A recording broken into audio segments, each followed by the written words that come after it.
Disgust. It doesn't feel good, but it brings about the right mind to do better. When you feel disgusted, it doesn't always feel pleasant. Yeah, it's an unpleasant feeling, but it has an adaptive benefits for us humans and animals to survive and thrive. So, what makes being disgusted a life-changing event? Well, I get seven here. Seven heaven. So number one, when you feel disgusted, you tend to develop a learning and adaptation strategy. This explains it all. So when I feel angry with you today, this is just a hypothetical example, and we're still gonna do this. We're gonna be uh, doing some work the following day. I will make sure that tomorrow I wouldn't be as disgusted as today. I will find any ways, any strategy, so that what happened today will not gonna be happen again tomorrow.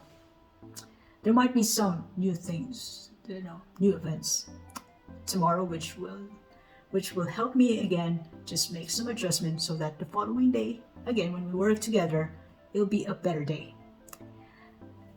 Until until it stops and then I quit. No. So that's adaptation and learning. To some people, they tend to avoid it. They tend to avoid toxic people. They tend to avoid crowd. Those are phobias. Crowd and the events which you know uh, reminds them of a certain nasty pasts that they have. So number two, when you feel disgusted, you will eventually tend to have this emotional regulation. So again, when I get angry with you today, tomorrow I'll make sure that it would be as much as today. Part of my strategy would be like, if I do this, I will do that. If we do that, I'll do this. Or we'll make some agreement together. All right, this will be this is yours, this is mine. Or I build the boundaries. Look, this is this. I feel uncomfortable when we do this. I just, would you mind just doing this, and I'll do this. So we tend to complement each other because it has to be that way. The job has to be done, and I want to do it in a healthy, in the right manner, with good quality result. Of course, that's what everybody wants. Otherwise, if I can't take it anymore, and if you can't take it anymore, then let's just quit. All right. But first things first, we have to do something about it. Regulate our emotion. So, some people, or you, or me, tend to distance ourselves from things that are emotionally distressing or overwhelming to us. That's another way of saying it. So, number three, in terms of like a disease, pandemic, disease avoidance. A great example to this is COVID. So what's gonna happen when you cough or sneeze in the middle of the crowd during that pandemic? What would be the impression of people to you, or what would you ever think about yourself? Oh, maybe I have it, or he has it, she has it. So what people tend to do the next time around? So when they sneeze, they cover their mouth, or they wear a mask, or they stay at home. All right, avoidance.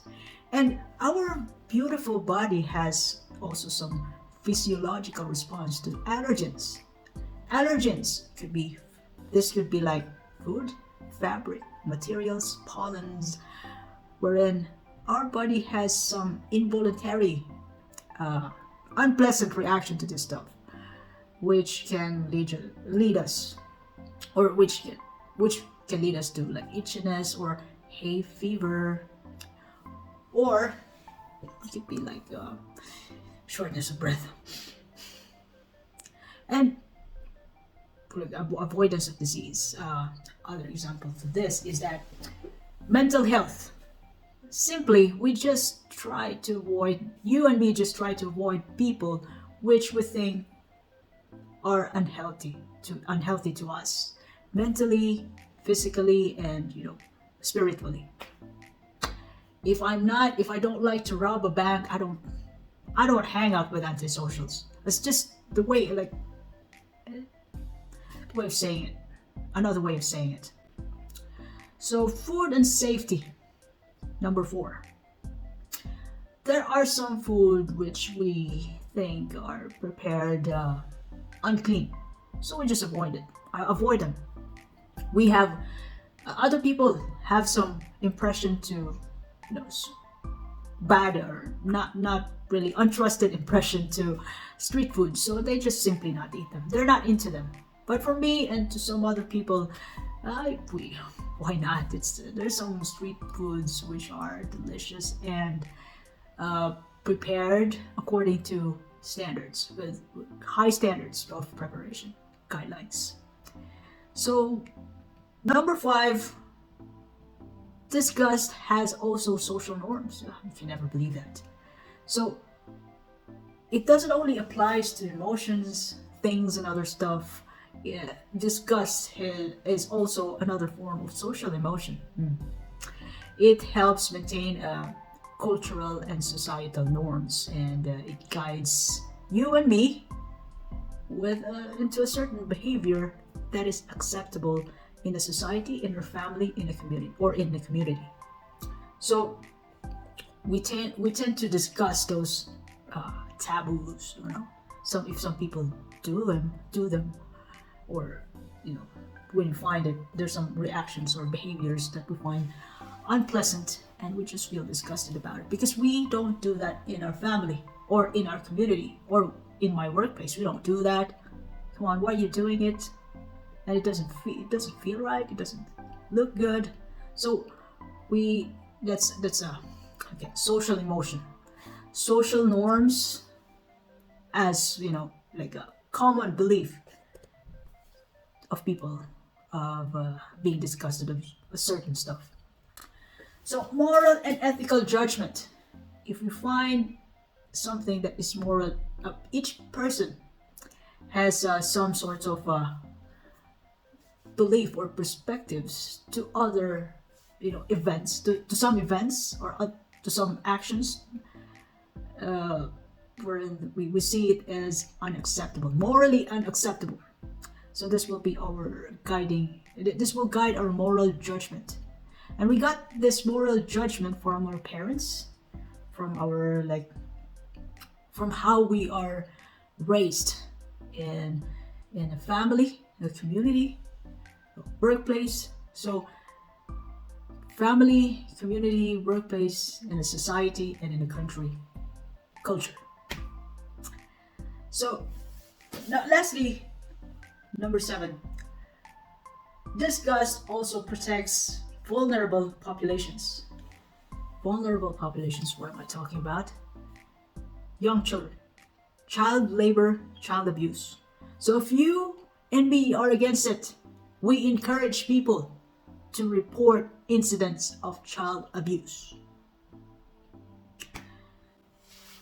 So it is important to note that while disgust has an adaptive benefits, it has to be regulated in a balanced way, not to the point that we go through some phobias or anxiety, which can cause undue distress of our daily life.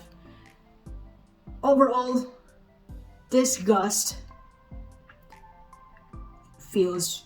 doesn't feel right, but you have to take advantage of it so that you'll know and you realize the changes in your life from disgust. Use it wisely.